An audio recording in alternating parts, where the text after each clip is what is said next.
ego is a way for us to understand who we are. Yeah. It's that, and I believe we wrote it in here, it's that mediator. It's like that valve that kind of moves between, okay, this is the human me, and this is my human consciousness and what makes me me. And here's all of what is more than just my human part. Like, yes, it still contains the human aspect of me, but it's my soul. It's all of my, some folks will call it the highest self, the soul, the, quantum consciousness. There are many names that we'll call it by, but it's all of this out here. And so ego is kind of that little valve that lets you know, all right, I'm entering my human now.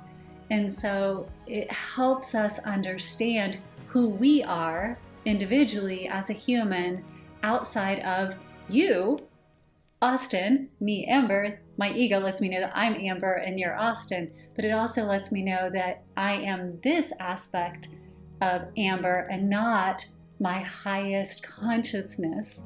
And so there's still some separation. So it's great in that way.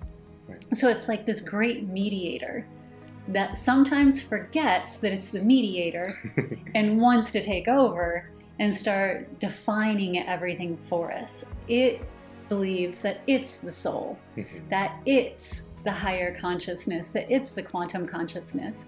And so if we are not careful, sometimes it'll forget that it's like this little valve, and it'll suddenly stop opening to something that's greater out here. And it'll be like, nope, this is where the buck stops, and I'm going to direct you from this point forward.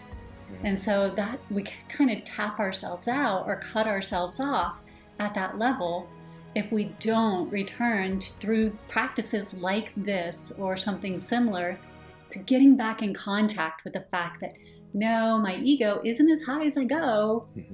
And so I'm going to reset it. And if I have to, I'm going to pry that sucker open. I'm going to get in there and I'm going to make it happen so that I can experience myself as something more than that.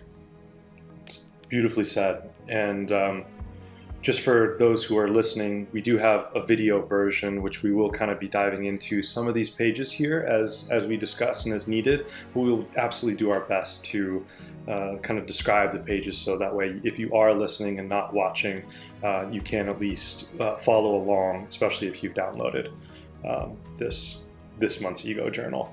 But I really love that perspective. It's a valve, in episode 16, introduction into this, we really talked about it being a barometer in a way for us to understand who we are. And, on a soul level, maybe we want to be patient, but it's through the ego that we're allowed to the opportunity, we're maybe not even allowed. I think the better term would be gifted the opportunity to experience what it means to be patient. Because it's easy to say, I'm patient. But when the experience comes forward where you actually need to be patient. Rubber meeting the road. Yes. And that's, I feel like, is a really good way. Like, okay, what is a practical? So we just hit philosophical. Practically, what is it? And it's that way to understand real time. Okay, hey, I'm given an opportunity to be patient right now. I'm driving, someone just cut me off. If I'm practicing patience, am I going to let my ego take over and be over ego and be frustrated and mad and why is this happening to me and all these kind of things, or maybe that might be a little bit more of the under ego, feeling a lack of self-worth or things like that. But a balanced ego would view it from a standpoint of, okay, that just happened, this is being brought forward as an opportunity for patience from me.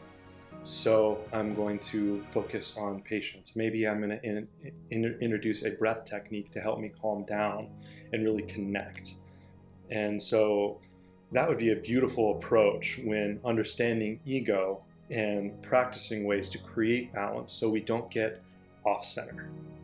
Yes, it's a real-time thing. Like, you have to be aware enough to understand that your ego is the one first that would be like, how dare you cut me off? What are you thinking? because that's the I separate from you. Mm-hmm. And I'm estimating that I know that you were just being a jerk. Mm-hmm. Instead of thinking, well, maybe you didn't see me, or maybe you're in a hurry, or something has happened in your day. But either way, it doesn't have to be any of that. Mm-hmm. It could be what you said. That just happened. So what's in that for me? Right. And how can I grow from that? And how can I leverage my ego and then my connection from that to grow?